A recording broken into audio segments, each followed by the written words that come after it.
That is what happens to our spiritual bodies when we listen to certain music from the kingdom of darkness. And you might be thinking that I'm referring to songs that like have profanity in them or that talk about dark things like violence or that talk about sex or sexual perversion. But those are obvious. Like those obviously didn't come from God. They obviously aren't sanctioned by God. I'm talking about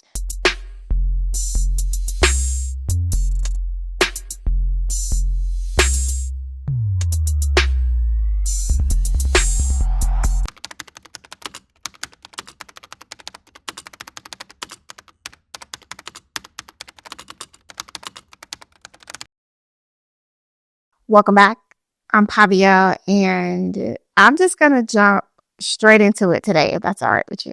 Okay, so recently I saw a podcast interview that discussed how music was connected to the fall of Lucifer, and I knew that I had to share it with you.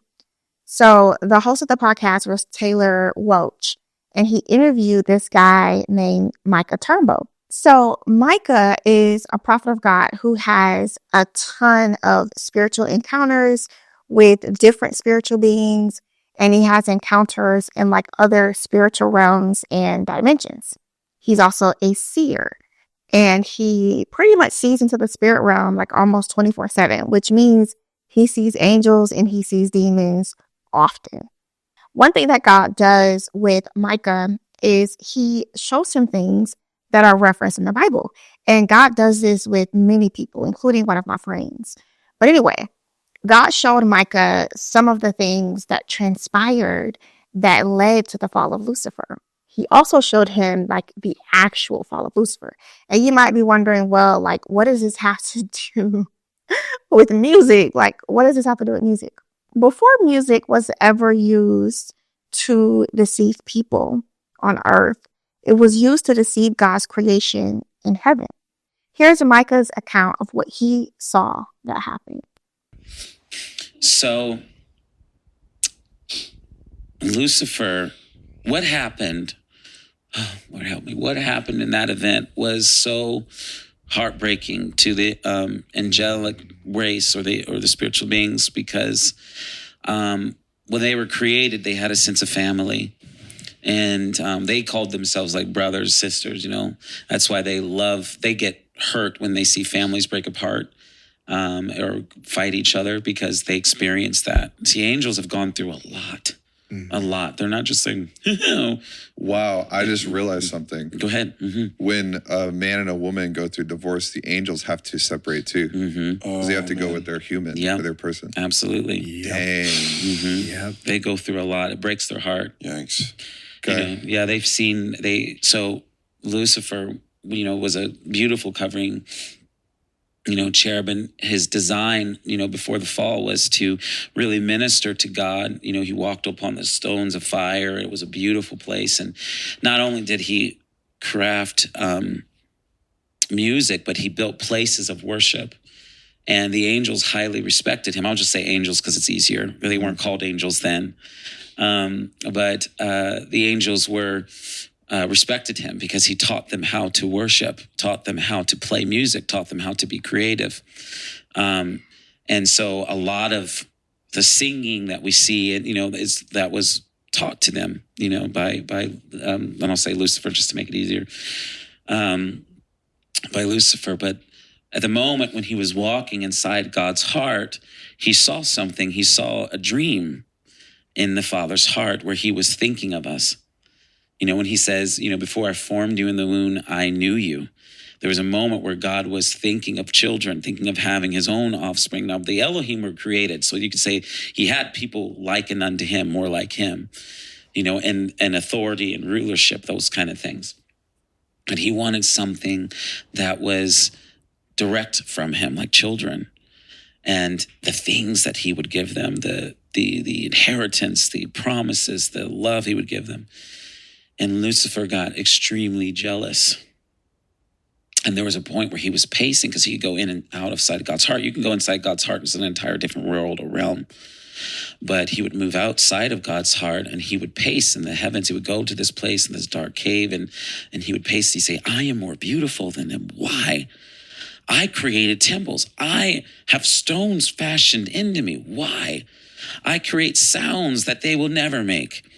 I talk to the stars. I shine brighter than the stars, the highest of the stars, which is like this council in the stars in the heavenly realms. I shine brighter than them. Why? He would say those things. And at the time, you would see darkness swell up in the cave. And it looked like it would touch him. And Lucifer would get curious and he would touch the darkness and it would attach itself like sticky, like a glove. And then he would take his hand off of it. And then he would continue his normal things. But there was a moment where he made the angels go insane.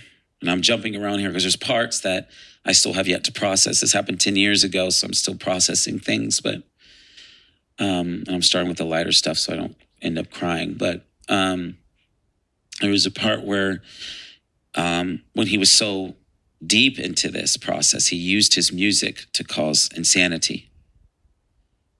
He grabbed a lyre or some type of guitar kind of thing and started playing in these beautiful fields. And he started playing and the angels started coming in because what was happening, what he did before is he would lead the other angels into worship to the Lord. But he infused it with such himself and darkness that instead he caused this manic among the angels. And their bodies begin to shift and to rip and to tear and to mold and to mutate. And they begin to become that insanity. And Lucifer cackled throughout the realms. And Michael heard this. And then Gabriel, who was more emotional, Gabriel came in and he said, "What are you doing? How could you? You were the brightest of us. What are you doing?"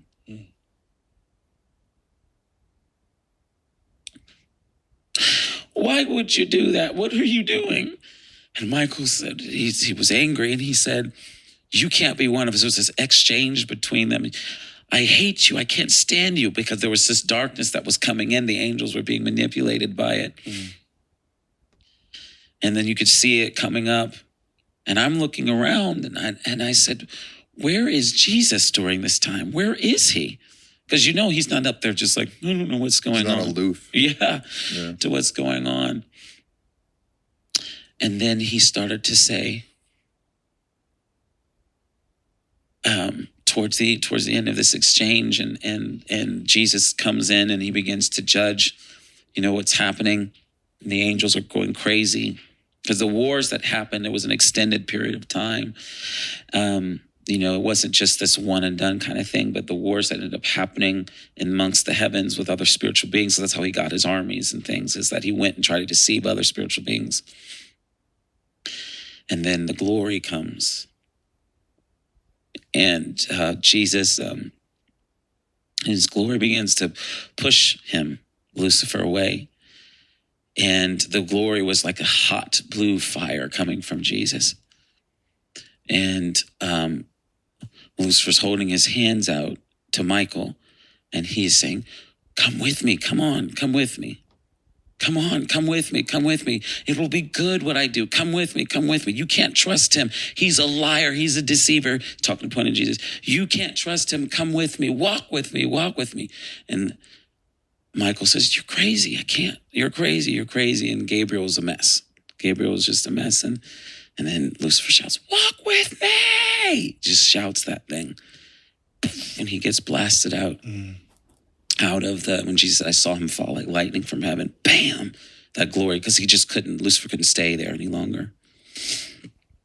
And the rift opens up and the angels are falling through. Some of them are weeping, and brothers and sisters of the angels who were connected left. There was this great separation. There was a great mourning going on during that time, because imagine like your sibling deciding to leave, and you're devastated by that, and Lucifer's falling, and I got caught up in the rift to fall, meaning like I wasn't in a good spot at that time.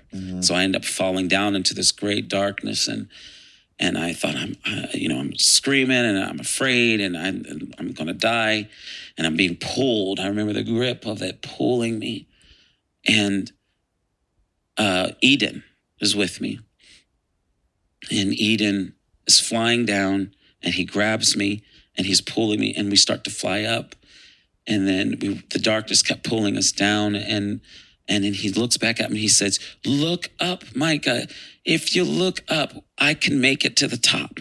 Make it up back into the heavenly realms, because the darkness was pulling and angels were falling, boom, boom, past me, like light, falling past me. And so I'm looking up, and Eden is flying up, and we make it to the top, and I'm saved during that time.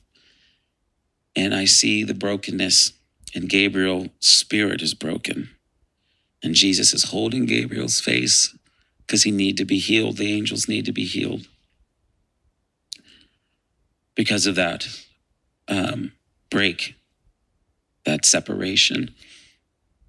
And I began to respect the angels during that time, even more so because I understood that they had a sense of feeling, an experience of loss and death. They know what death is like, because to them, their brothers and sisters died that day.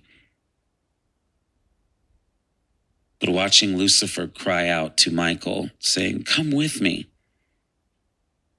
And Michael said, you're crazy. I can't. No, I can't. No. And so Michael has a real indignation against Lucifer because of that. He's very angry at him for that. And that's why he chose to take the sword. And there were other wars and battles that went on during that time where they had to get the morning star from Lucifer. Lucifer left with the morning star. Now Jesus took it, and he's going to give it to us.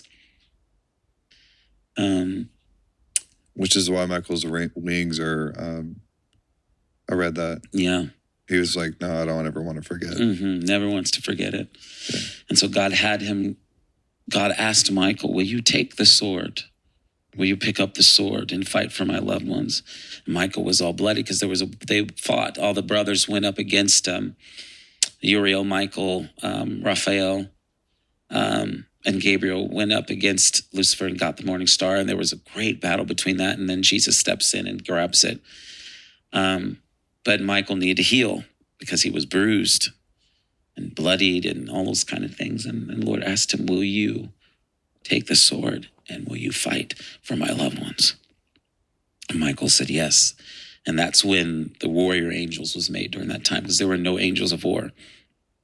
There didn't need to be. Mm-hmm. But he took it and he started to train the angels how to protect and defend and look after. Yeah. Mm-hmm. Wow. Pretty heavy. Yeah, when people say, it was an event where God is like, yay. I mean, I watched Jesus mourn when Lucifer left because they were friends. They knew each other. Mm. God he knew him. He created him beautifully, and the plans for him was amazing.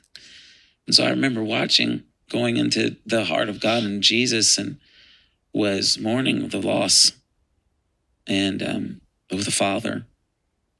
It wasn't a one and done event. It was an event where people were like, oh, yay. It was it wasn't supposed to happen. I remember Eden told me, he looked at me and tears came down. He said, this wasn't supposed to happen. And Eden reliving that moment was hard for him. Mm. It was very hard for him. You said something around the idea of like, the spiritual world doesn't work inside the confines of time, mm-hmm. the way that this realm does. And so mm-hmm. when you're going there, mm-hmm. You're actually going there. Yeah, to that moment. Yeah. It's not I'm reviewing a theater replay. Right. Because you've been in moments mm-hmm. where, like, for example, the fall of the Elohim was after this. Yeah. Mm-hmm. And you got to go back to that place. Yeah. And mm-hmm. like you said, we'll call him Lucifer, mm-hmm. saw you. Mm-hmm. Because you're actually revisiting a moment where it's actually real time happening right then. Yes.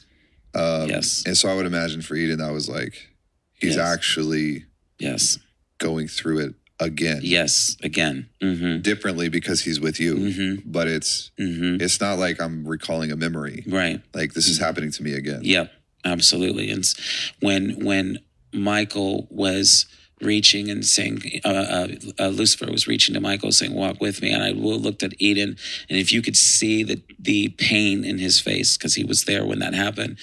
And I didn't know what to say. I didn't even know how to comfort him. Yeah. But I looked at her and I said, can anything be done? Can we do anything? And his face was crunched with such pain. And he's, no, it was terrible.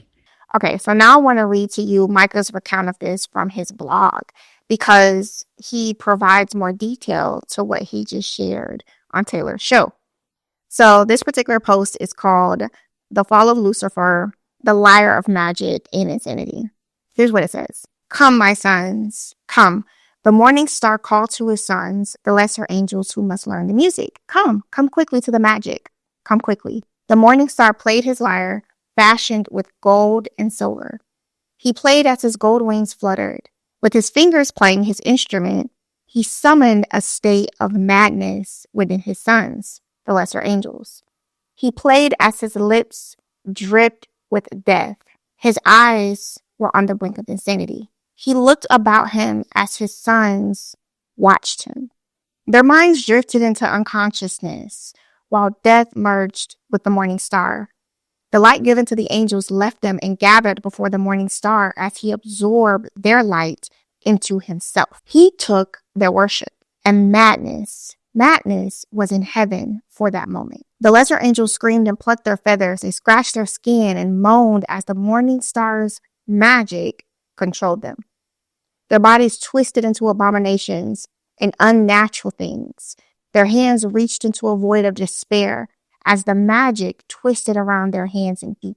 The morning star's golden eyes turned bright as ecstasy snatched his heart into a craze from the lesser angel's gift of worship from his magic. He was a thief. He had now taken the form of manipulation and death. He loved destruction and delirium. The light, the brightest star in heaven, had now dimmed into the mark of death. He violently played his instrument until his fingers bled black onto the strings he pulled and twisted with his magic. He smiled, but his eyes did not. He lusted. He desired more and more, causing the angels to harm themselves in their worship. As the morning star put his whole body into his movement, the strings snapped, breaking the minds of the angels, and they fell to the ground as though they were dead. He realized his power to control. He had the power to break things and steal beauty. He stood up and watched his sons twist in pain by the darkness. Evil smiled upon the morning star while his golden eyes plotted against the residents of heaven and their king. "Lucifer," a voice called to him. "Lucifer." Startled, he turned to the voice of one of his brothers, Gabriel. He became nervous. "Brother, what is this?" Gabriel knelt to the lesser angels who appeared dead. "What is this?" He put his hand on them to discern their spirit. "Explain to me, brother, what is this?" He looked up at the morning star with grief. "This is madness. What have you done?" Lucifer shouted, "I set them free to choose. They are free to love, free to desire, free to destroy. I set them free from the liar who fashioned our spirits. They now embrace death and madness. Everyone needs a little madness in their minds. Isn't that right, brother? Aren't we all a little mad?" The insanity tried to pierce Gabriel's mind like 1,000 echoes as he held his head, crying out, "No, no." Gabriel pushed Lucifer's control out of his mind. Gabriel grieved for his brother as a tear left his right eye, slowly moving down his cheek. In deep emotion from his spirit, he asked, "You've touched something dangerous. What did you touch?" Lucifer turned his head away with a cold hate for his brother. Gabriel screamed at his brother as his voice cracked. "Tell me, what did you do to them?" Thick tears fell from his eyes and over his lips. The morning star's golden eyes finally turned to Gabriel, and with a malicious smile, he answered, "Well, brother, I found something deep in the darkness." I'll link to Micah's blog in the show notes and in the episode description. Those angels were wanting to learn songs to worship God, but instead Lucifer infused madness and darkness into his sound. And the result was that these beautiful, faithful, spiritual beings were driven insane. I want to draw your attention to a couple of things. The first thing I want to point out is how Lucifer said that he created sounds that humans would never make. That's what Micah was able to hear him say. Now, that's true. Lucifer has the ability to sing all of the parts of a song at once: soprano, alto, tenor, bass, and whatever other parts that exist. However, even though he says that humans will never make some of the sounds that he makes, somewhere along his journey to destroy humanity, he began to teach humans how to create some of those other sounds and how to infuse them with rage, lust, violence, death, insanity, madness, and so many other things. The same thing he did to the angels in heaven to deceive them, he's using through humans to deceive other humans. That same darkness is the source. Remember from part 1 of the deception in music that the goal of deception is separation of God. Every aspect of God. When the enemy infuses deception into something, he's trying to separate people from their God. And deception is like a seed, which means it will eventually bear fruit. So just like when the angels listened to the music, their bodies began to shift and rift and tear and fall apart. That is what happens to our spiritual bodies when we listen to certain music from the kingdom of darkness. Our spiritual bodies begin the process of slowly dying in one area or another and causing separation between us and our God. The more we listen, the more we become desensitized to the music, both naturally and spiritually. And you might be thinking that I'm referring to songs that have profanity in them, or that talk about dark things like violence, or that talk about sex or sexual perversion. But those are obvious. Those obviously didn't come from God. They obviously aren't sanctioned by God. I'm talking about the beats and the instrumentals of music, the parts of music that aren't so obvious, the songs that sound beautiful from an instrumental perspective. That is the music that Lucifer is using against humanity. That is how Lucifer deceived the angels. He hid the manic in the sound. He uses music because he knows something about music that we don't, which is you become what you listen to. What you repeatedly listen to, you eventually will become. That's not an opinion, it's a fact. So now the question becomes, who are you? Who are you becoming as you're listening to whatever you're listening to?